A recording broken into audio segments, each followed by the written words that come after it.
Welcome back to the Stories of Northern Life podcast.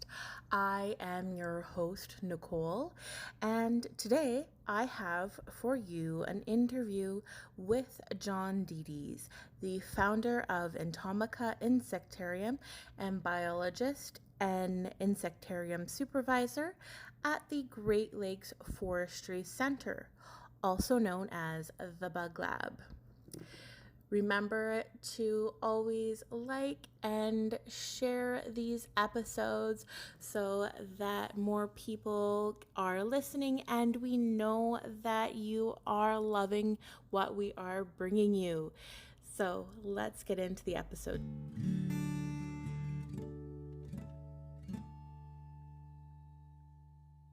If you want to state your name and preferred pronouns. Okay. My name is John Dedes, no middle name. I was named after my grandfather, and we all come from like northern Greece. But I was born in Hamilton, Ontario. And he, him, homo, whatever you want to call me, I'm pretty good with all of that kind of stuff. Let me see what else. Where I was born, yeah, Hamilton, Ontario, in 1965, and it was really a beautiful little town. And so when I was 6, just about to turn 7, we moved to Scarborough, and I was devastated. We lived at the end of a dead-end street in Hamilton, and there were farm fields and forests, and that was my playground. So when we moved to Toronto in the middle of the city, I was devastated because that's where I love to play, and I fell in love with nature and the whole bit as a young little boy. And then, so I always told my parents, so the day I turn 18, I'm leaving. Well, I was just 18 by 2 weeks, and that's when I moved to Sault Ste. Marie to take forestry at school and to return to the wilderness. So I always, dreamed about doing something like that. Mind you, I was in acting school, in a little private acting school in Toronto, and doing theater and the whole bit. But my parents really didn't want me to pursue that as a career. It would be too tough. So after I was 29, I started doing theater here again in Sault Ste. Marie. I've done like 27, 28 plays now, musicals, comedies, dramas, you name it. So yeah. So yeah. So did you come up here to Sioux College for the forestry I program? did. I took forestry and then geology. I took a 2-year geology course at Sioux College, and then I finished that on Friday and started working at the Bug Lab on Monday. That was May 12th, 1986. Okay. And at the Bug Lab at the time, they opened a new building called FPMI, or the Forest Pest Management Institute. What they wanted to do was find more environmental friendly ways to control insects instead of harsh chemicals. We all know DDT, but they were using phenethion and malathion. So they brought people in and experts from all over the world to look at natural insect pathogens, bacteria. There was a bacteria department in which I worked in the bacteria department, fungi department, microsporidia, insect growth regulator departments, and everybody was looking at different ways for controlling insects. So we studied bacteria called BT, or Bacillus thuringiensis, and it was new at the time. It was developed for agriculture, but they wanted to cross it over into forestry applications. Everything's developed in the bug world, insecticides for agriculture, because you can do multiple crops, and that's where the money is. Forestry is usually just a one application, if you're lucky, a year. So BT is still used today in Canada to control different species, but we registered the species by doing field trials all over Canada, right from British Columbia to Newfoundland, depending on the different species of bugs: hemlock, looper, spruce budworm, western spruce budworm, those sorts of things. So it was a great career. And then after 20 years, I went back to school to get my degree in biology, and I combined biology and business management together. I had successfully won the competition to take over the insect production department, where they grow all the bugs. And I loved growing the bugs better than killing the bugs. And that's where I am today. After 5 or 6 years, my partner, co-worker Peter Ebling, he was my supervisor and boss at the time. We designed the new building and for the Invasive Species Center and the new insect production facility. It was a big $12 million project, and that's where I am still today. After 1986. So what is that? 38 years I've been at the lab. So almost 40 years. Yeah. Yeah.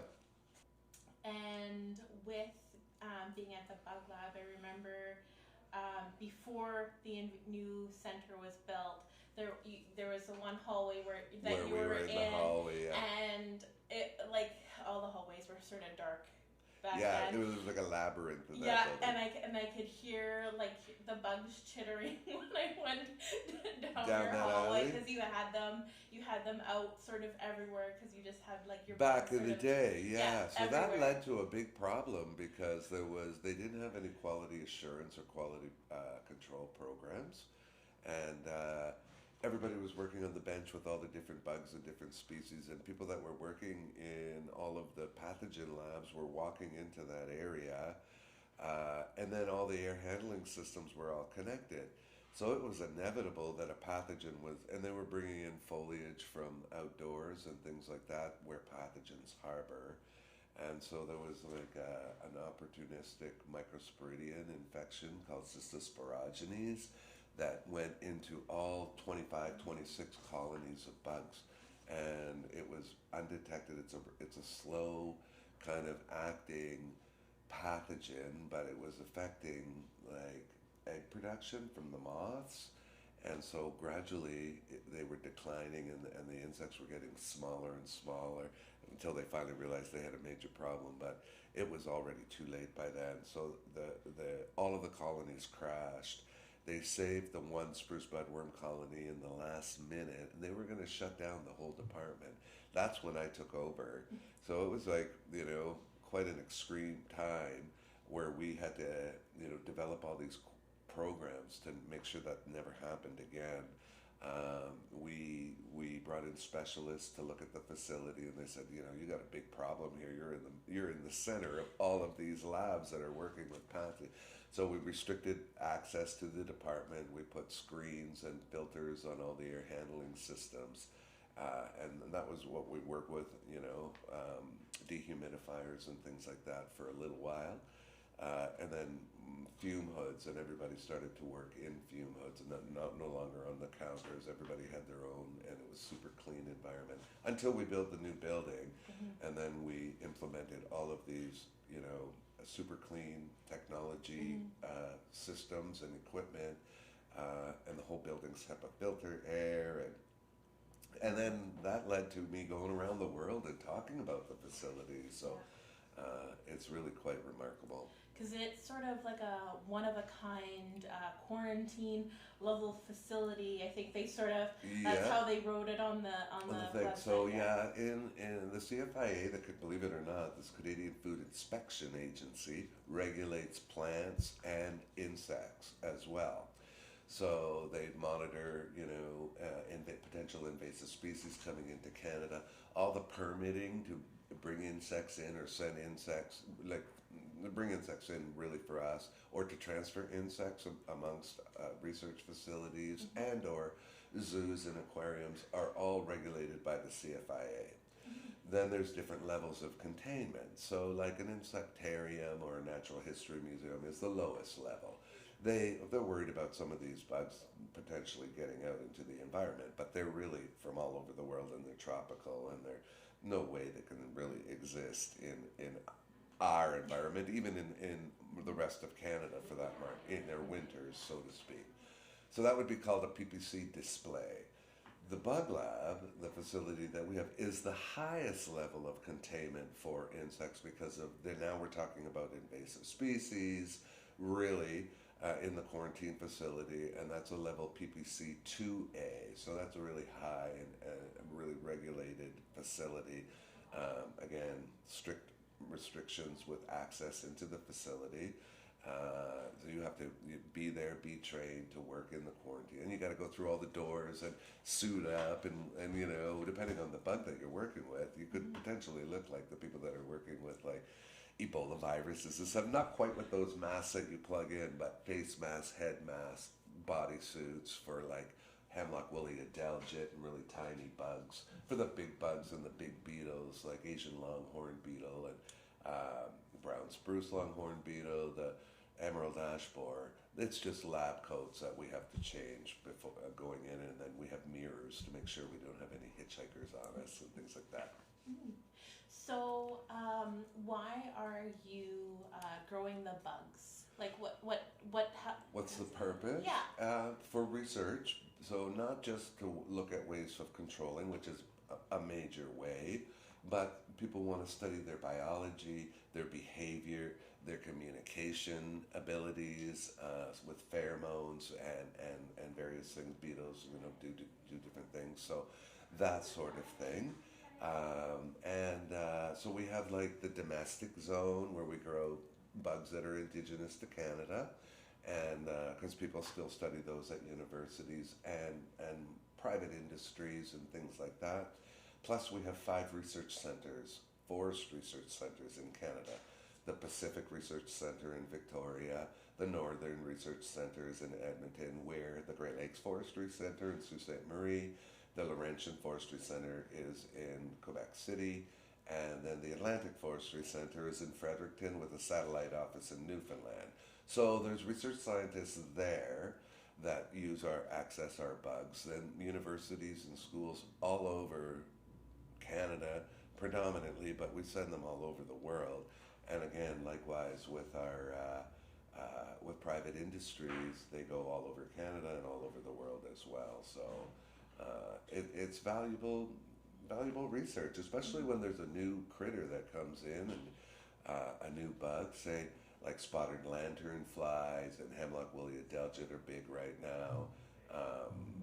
It's little is known about them because from where they're coming from, they're not necessarily problematic. They come to Canada, they don't have natural enemies, and they can become problems. So all of that research kind of intertwines with each other. Environmental impact studies, control methods, behavior, communication, biology, that sort of thing. So, and then now, so we have the domestic zone, the invasive species center zone, where we're working with the quarantine facility, but we also are now into biological control insects. So insects that are being used to control invasive species. So we have wasps that we got from the United States, from East Lansing, and I'm just trying to think of the name. I can't think of the name of the other place. But anyway, they brought them in from China. We tried with a research scientist, Dr. Barry Lyons, to look at indigenous wasps that control buprestids or jewel beetles. That's what emerald ash borer are, because they're really tough to control. Their larvae live underneath the bark.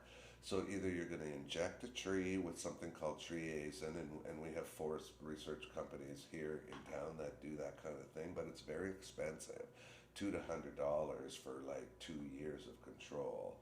And you can't do that on a landscape level, only in like urban areas and cities, much like Dutch elm disease, where they injected the elm trees to protect them. And so now when you see big elm trees in cities, most of them are treated, every couple of years with a root injection system so they don't get Dutch elm disease. So that could work, but we're losing ash trees on a domestic, like all across Canada. So they brought in our wasp didn't cross over to start to control them. We were hoping that we would find something, but wasps are so smart. When I say wasps, these things are really small. They're not like stinging wasps. They're parasitic wasps. Okay. They're like the size of fruit flies, and maybe a little bigger. But there's like ones that parasitize the eggs. So their larvae grow up in the egg of the beetle eggs and then kill the eggs. And then there's larval parasitoids. So the female wasps have to drill through the bark, get to the larvae of the beetles underneath the bark.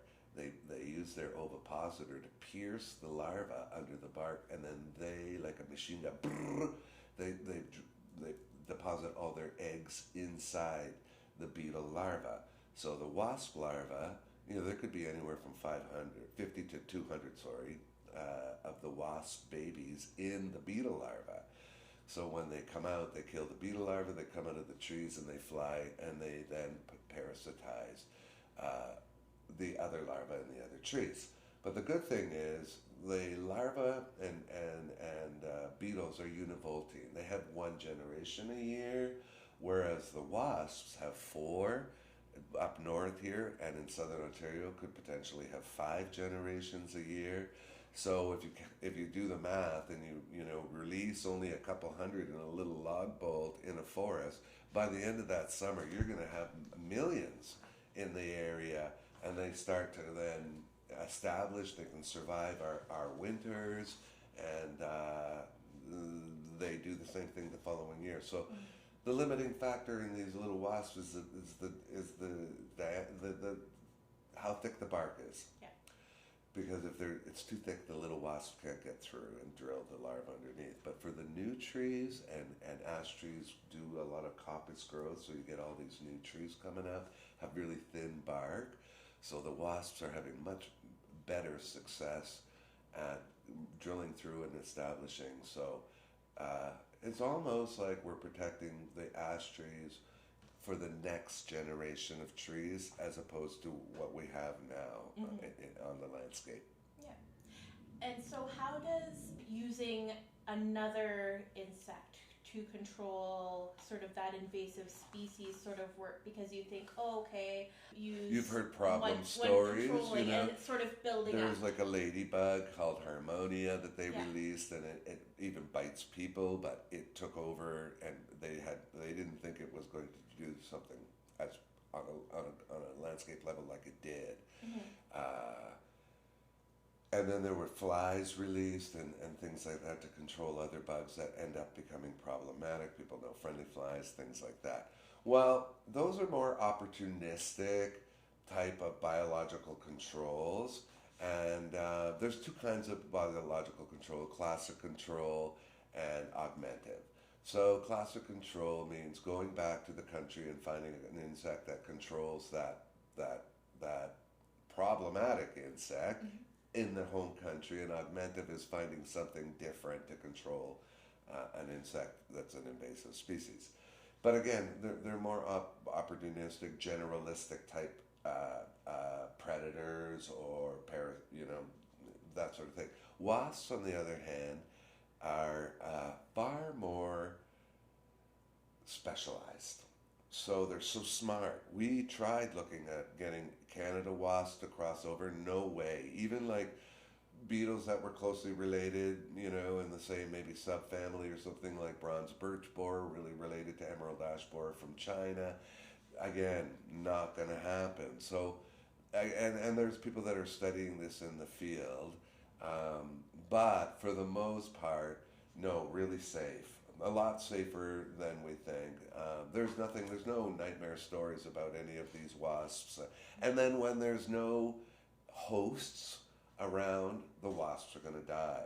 They can't survive without the host. So they can't go into other types of caterpillars or moth caterpillars or anything else like that. So, people have mixed feelings, but on one hand, either you're going to lose all of the ash trees, and are you okay with losing all of these species of trees without finding a method of control that will actually work or do some work? I mean, it's not fantastic control. I think it's only 30% or 40% that we're establishing as control now in Canada, but hopefully that becomes better over time. Yeah, so there are people that have problems, and especially environmentalists and people like that, with releasing something to control something. Now you're bringing in another whole species, but in some cases, there's really no other option. So have you always liked bugs? Yeah, ever since I was a kid, it was like growing up in Hamilton on the dead end street. I was collecting bugs and the whole 9 yards, and I never thought I would really get into it. I didn't really know, but I did love that sort of thing. And then it wasn't until I was in forestry at school and we took an entomology course, and I was like, this is really cool. And then the job came up for a 6-week contract working with the bacteria in our first field trial against spruce budworm was in Kakabeka Falls in Thunder Bay. And so that's where it all started. That was my first summer job. I mean, it never ended. I've been there ever since. And I did have a little stint where I quit for a while and went and worked at the Toronto Metro Zoo in Toronto. And I loved the job, but I love my life up here much better. And the lab said they would hold my job for a year. So I came back after 5 months saying, sometimes you don't know what you had until you don't have it anymore, and then you really appreciate what you had. So I was lucky I could come back to my life here, and I mean, I love Sault Ste. Marie, and the surrounding area is amazing. Anybody that's been here, it's so that's how I came back. Mm-hmm. Yeah.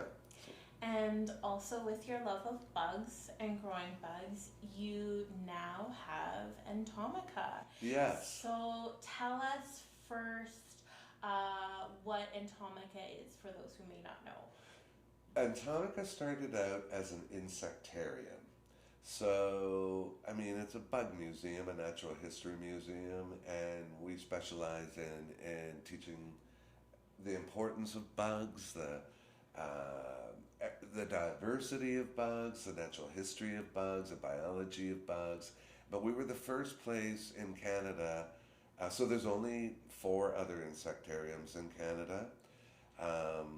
The Bug Zoo in Victoria, where Entomica, and Entomica's name comes from entomology, so E-N-T-O-M for entomology, and the suffix "ica" means a collection of. So a collection of bugs and a collection of people holding bugs and things like that. So that became really a thing. We were supposed to move into the pulp tower at St. Mary's Paper, and the investors thought that it would be so cool to have like an insectarium with a butterfly garden and everything there. So, but that didn't really pan out and didn't work out. So then Entomica became a non-for-profit charity organizations, and we started doing really cool stuff with all of our bugs. We went into schools. We were the first people in Canada to get permission from the CFIA to take the bugs from the containment zone out to the public, because we said this is not like Toronto or Montreal. Montreal is the 3rd insectarium in Montreal, and then in Deer Lake, Newfoundland, there's another little insectarium there. So that's the 4 of us. But other places have some bugs, like the zoo, the Natural History Museum in Ottawa. Different, places have bugs, and sometimes you go to a butterfly house, and they have certain bugs from around the world too. So they're really interesting and captivating and things like that. But we were the first ones taking them out for every single visitor and letting people hold them, and because we totally believe that hands-on experience was the best. So we quickly became quite famous. Everywhere we went, the bugs were superstars, including the senior homes. It was magic to watch the seniors interact with these bugs, and even ones that had like certain, I don't want to say disabilities, but they didn't have the abilities to actually hold things, or like if they had a therapeutic dog, they couldn't, but put a little bug on their hand or on their wheelchair or on their little tray, and all of a sudden they can do this, right? Some of them were really scared. Some of them loved it, but so where we belong to the Canadian Association of Science Centres, they found out about this. They thought it was amazing, and we ended up winning 2 major awards in Canada. So 2 national awards for our Science for Seniors program, and we won the Making a Difference in Canada award. So the best program for a small institution and the Making a Difference. So there's only 7 awards amongst all the science centers in all of Canada, like 50 of them, and the thousands of people that work at them, and we won 2 of the 7 awards I think that was 2017 or 16 or 17. We've gone on to win so many other kinds of awards. Um, Community Investment Award and Best Non-for-Profit Charity Award last year. With the Chamber of Commerce, we've won tourism awards, innovation awards. Really, the Educator of the Year award for Suit Today, our local news thing. So, yeah, and we were on Amazing Race Canada. We were featured presenters at the ROM in Toronto, and there was like a whole convoy of us that went down there, 13 volunteers, and so we've done really amazing things. Been during COVID, all the virtual teaching classes we did, all of the hundreds and hundreds of schools, because it was a way of zooming into Entomica, which is now located no longer like by the Mill Market or by the old Pulp Tower, but in the Bush Plain Museum, the Canadian Bush Place Heritage Centre. And we have our exhibit in there, and we love it. It's part of the cultural corridor, not far from here, the museum, the art gallery, the old stone house, and the Bush Plain Museum. So we're really happy to be there. So we've had a really good run. We've done some really amazing stuff, and we've kind of become a staple in the city. It's like everybody knows the name Entomica. Everybody knows about the bugs, and we're busy, so much busy during the day, every day, especially in the summer during tourist season, and then in the fall and whatnot, we start to focus back on schools and things like that. And we partner with all kinds of organizations. Like we did a whole segment of bugs in arts and culture with the art gallery. We did a whole module on the invasive species where we bring in all the wasps and show all the people all the different bugs. We did the physics and fascination of flight with the Bush Plain Museum, but we talked about how bugs fly and how some, dating all the way back to Leonardo da Vinci. I was thinking, who painted the Mona Lisa? Yeah. And all of his stuff that he did with, before planes and anything were any developed, he had some really cool ideas to use the mechanisms of bugs and bats and birds to create flying machines for humans. And that, look where that went. And now they're using bugs as inspiration for drones. And little spy drones that look like dragonflies, but it's actually a little spy drone that they could fly around and things like that. So who knows what the future has, but bugs have, played a really important role in flight as well. But for the most part, we can't live on Earth without bugs. The decomposers, the pollinators, so many things that, and look at even in arts and culture, all throughout time. Look at the silk trade and what silk moths did way back when, and during silk and creation and all of that. So they've been around for 300 million years, and they're going to be around long after I think all the humans on Earth are gone too. So it's been really a fun thing. And I don't know, I didn't really choose that. It kind of chose me.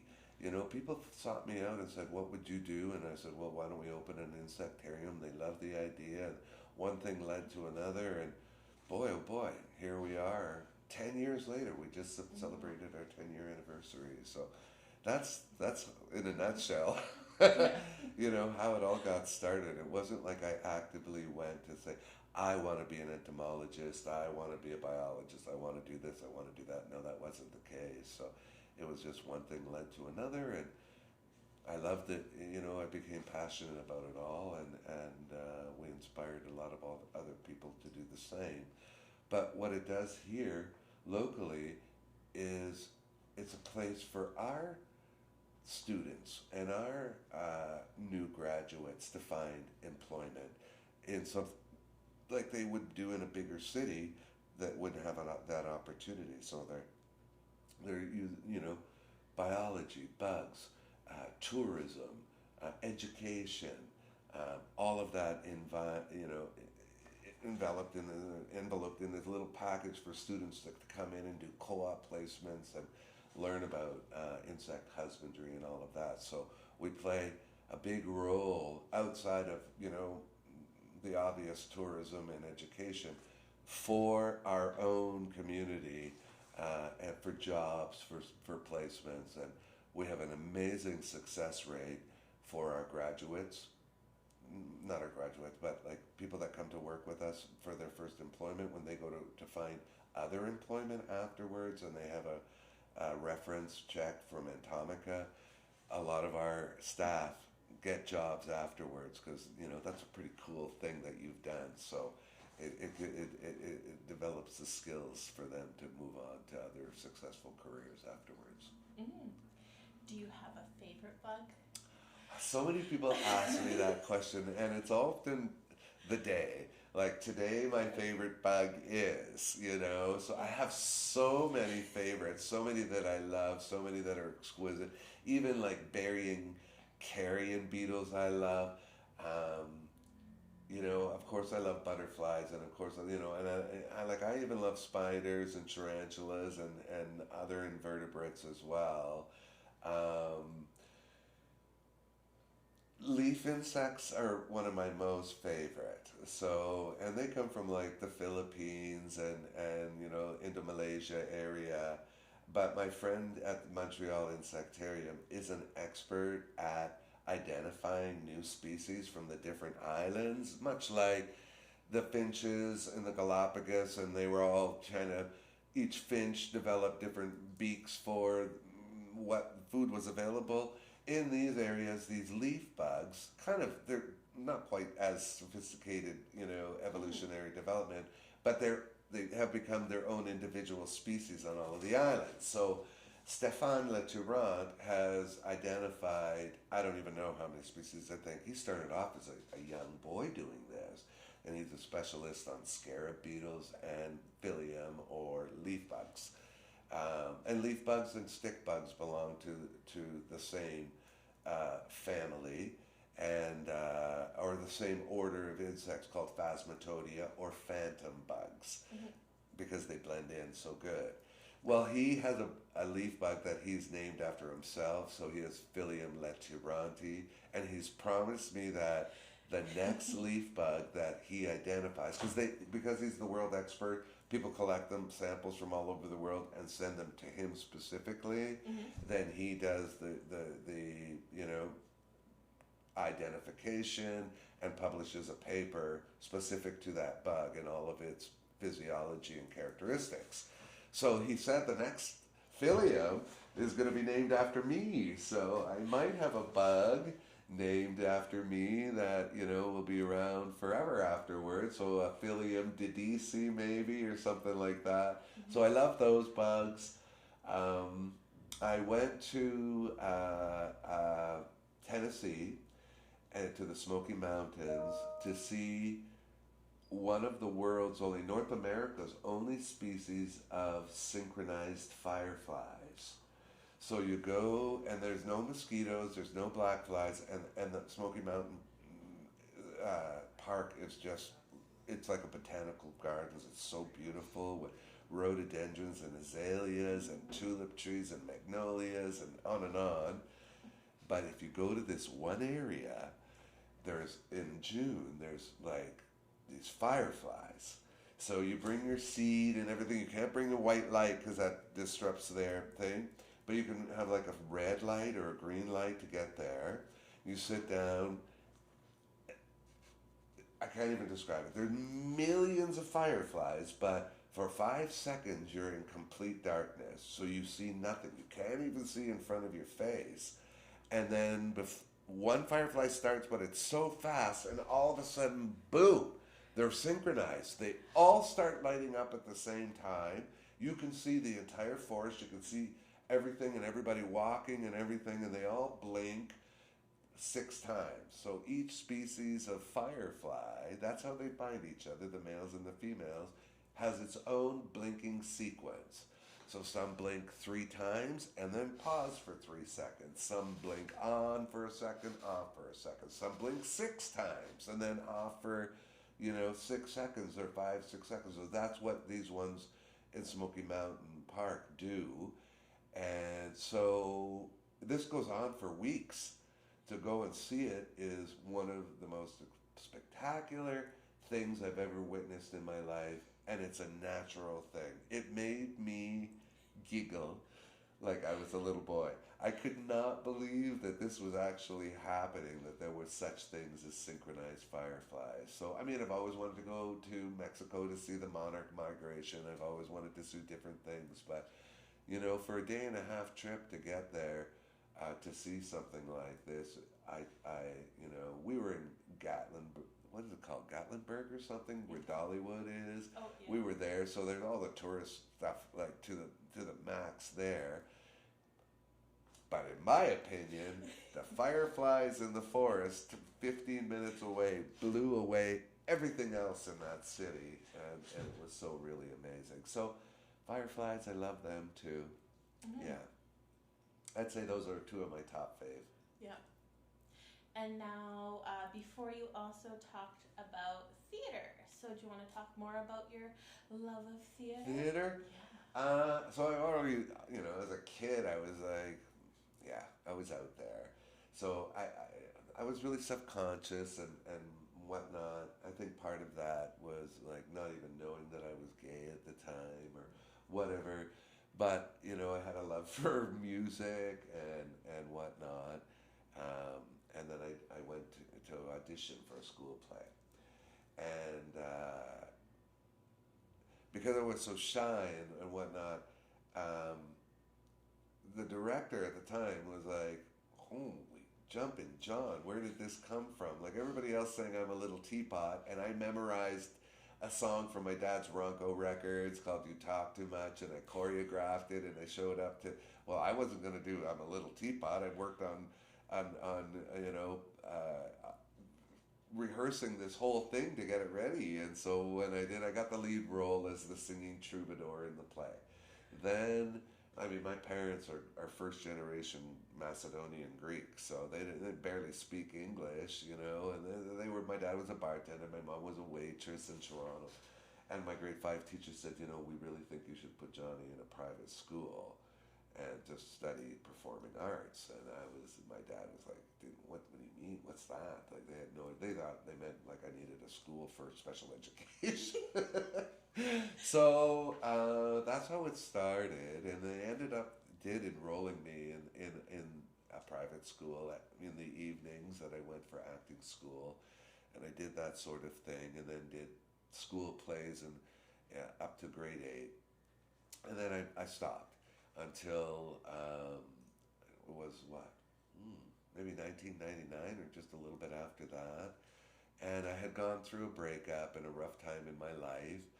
And the one thing when I was having the toughest time in my life was theater. So I kind of went back and I auditioned for Carousel was the name of the play. And wow, who would have thought? So it was the beginning to an amazing career in theater.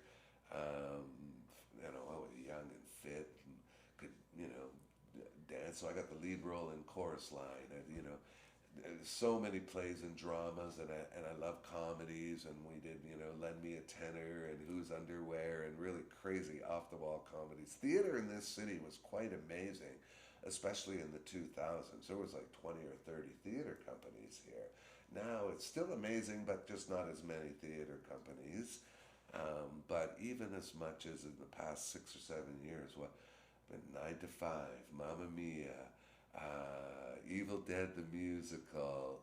Oh my goodness, so many Cats. We did the review. We did Tony's and Tina's wedding was just last year, I think, or something like that. So yeah, it's a great community. It's a great time. I love being on stage. I love interacting with other actors on stage is actually, you know, my favorite. When you lose yourself in a play, and then you bring in the audience with you, and they feel that energy, and you think it's really quite magical.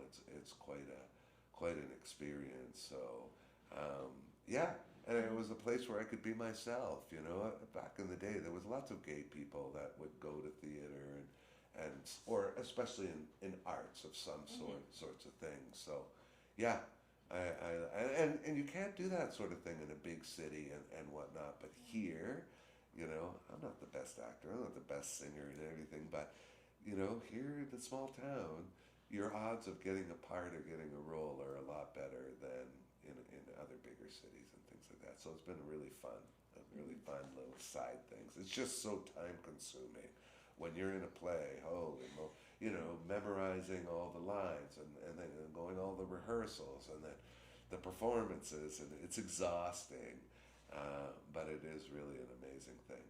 Mm. And I know you've done work with the Rainbow Camps as well. Yeah. I mean, when I came out of the closet, it was a really tough time. It was the 80s, and in Sault Ste. Marie and redneck area, it just wasn't, very conservative. It wasn't really accepted. So we had a small group of people, and we had the most amazing friends, the most amazing times. But it was a subculture of people because there were no gay rights and things like that, and you could be ostracized at your workplace. I worked at a really accepting workplace, but there reached that day where I was so sick and tired of lying to people. No, I don't have a girlfriend. No, I'm not going to get married. No, so finally I just, I said, I can't do this anymore. I have to be who I am, and I have to be able to tell people who I am because I can't change. So I did, and I thought, whatever the repercussions are, I know that I'm being an honest person and I'm living an honest life. And believe it or not, people sense that honesty. And with that came confidence to be who I was. Before, they always knew something was not right. You're not telling the truth, you're not, or they could have thought you were really shy, but I'm not a really shy person. So, but, and that, people had lots of name calling back then too. People would obviously know that I was not straight. So, but as soon as I came out, and until this very day, all of that stopped. And I never had any problems. And at work, nobody really talked about their marriages or their sex life anyway. So it was all professional, and it was really cool. But I mean, I went to Gay Pride in Toronto. Back then, it was small. Everybody just had little signs from what city you were in. The parade only went from Bloor Street in Church to, I think, Wellesley, which is 3 blocks, and it was over. Like, it was so tiny and thing.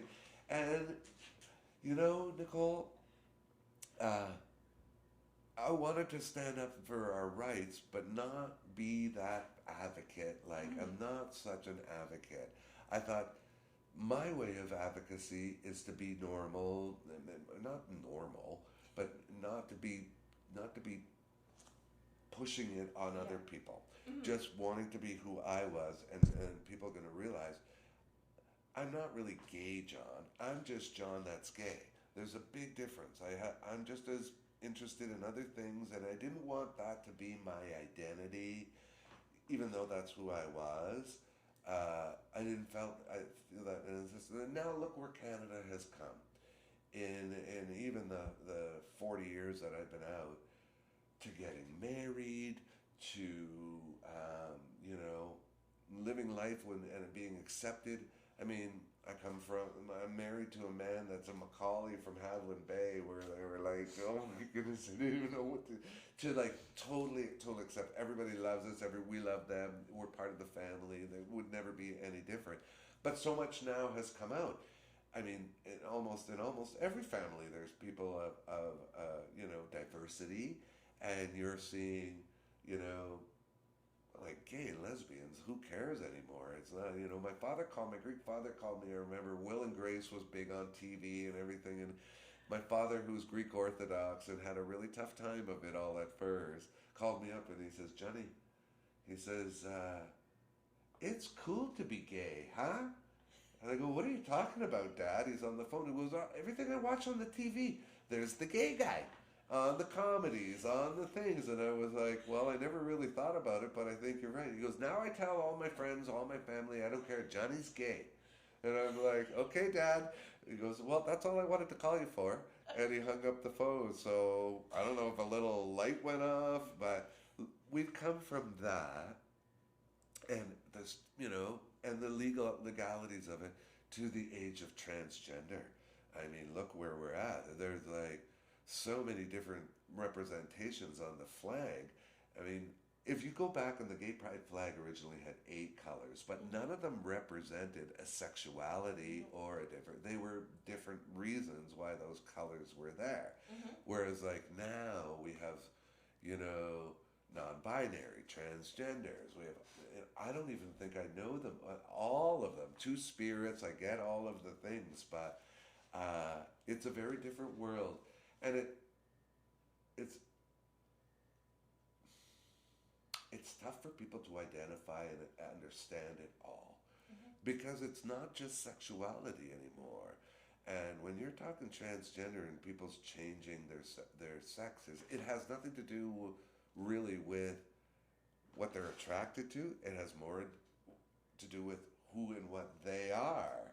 So it's a really different kind of a concept, and people have to get to know what this all means. And I think it's a very different reason for advocacy as being associated with pride, but that's certainly changed in my generation. Yeah. Yeah. Yeah. So it's all part of encompassing. I'm John the actor. I was into cycling and horses like crazy, and I jumped horses. So my advice is just be who you are, and only you know who you are. The same with all the people. Just be who you are. Don't be afraid, and live that life, and life will be rich with you. If you're honest with people, you're caring, you're loving, you're giving, you're accepting, you're gonna have a better life. You're gonna have the best life ever. You're gonna have your best life. So yeah, don't be afraid. That's my advice to people. Just be who you are. Okay. Okay? Yes. Well, now, is there anything else you want to say? no, I think that's a lot. Okay. So, I want to thank you. I love to thank so many people in my life. My husband, for sure, TJ, and the staff and the people at Entomica and all of the people that help develop that. All of our board members are amazing people. Really artistic, inventive. All kinds of stuff like that. So. None of my life would have happened without my amazing family, without TJ's amazing family, the amazing people at work that were accepting. So if I was to say anything else, I would want to thank all the people in our community and the thing for being so inspirational and being a part of my life and accepting. Yeah. now we have one question that we always ask at the end to everybody. If in 100 years we were ever to do an exhibit on you, what would sort of the title or tagline of your exhibit be, and 3 artifacts that sort of best represent you? How about here's Johnny? And from the movie, Yep. Okay. And then what artifacts would represent me? So if you were to come into my house, you would see horses everywhere, horse pictures, horse everything. So there would definitely be one of my horse statues, or my saddle, or a picture of me with my horse Anita at the Pony Club. I love bugs, I love theater, I love everything, but my most magical thing is being on a horse and going and like when I own my own horses, jumping and doing all of that stuff, and just going on rides in the fields and being with her. So definitely a horse, definitely something with a bug. Yeah. I mean, and Entomica is a natural history museum now, and we have fish and birds, and so we have tortoises. And one of the tortoises is named Yanni, and he is a Greek tortoise, so he's going to stay small, but he's going to live to be 100 years old, maybe 120. So you might have a live tortoise named after me at your exhibit in 100 years, and he would represent me in Entomica and the whole thing. So definitely something like that, and maybe a program from one of the theater plays or something. Those would be my 3 artifacts. Perfect. Okay? Yeah. Yeah, that was fun. Yes. So thank you. Oh, thank you. Yeah. It's been a real honor and a pleasure, Nicole. I really appreciate it. Did you know you can get unlimited admission to the Sault Ste. Marie Museum for a whole year for just $15? Yep, that's right, and there's more perks to that too. Go to Sault Museum, that's SAULT museum.ca, under Visit and learn more about our membership options.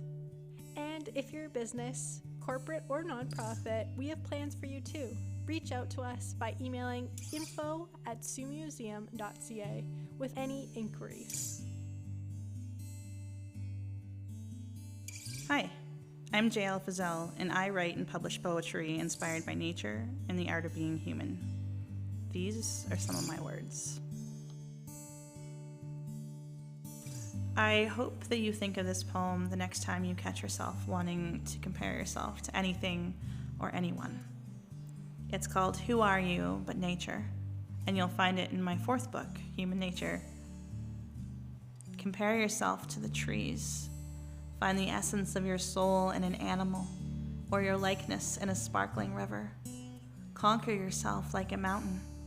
Discover your hidden ore bodies. But darling, don't ever compare yourself to the others that you call human, for it is more destructive than any force of nature.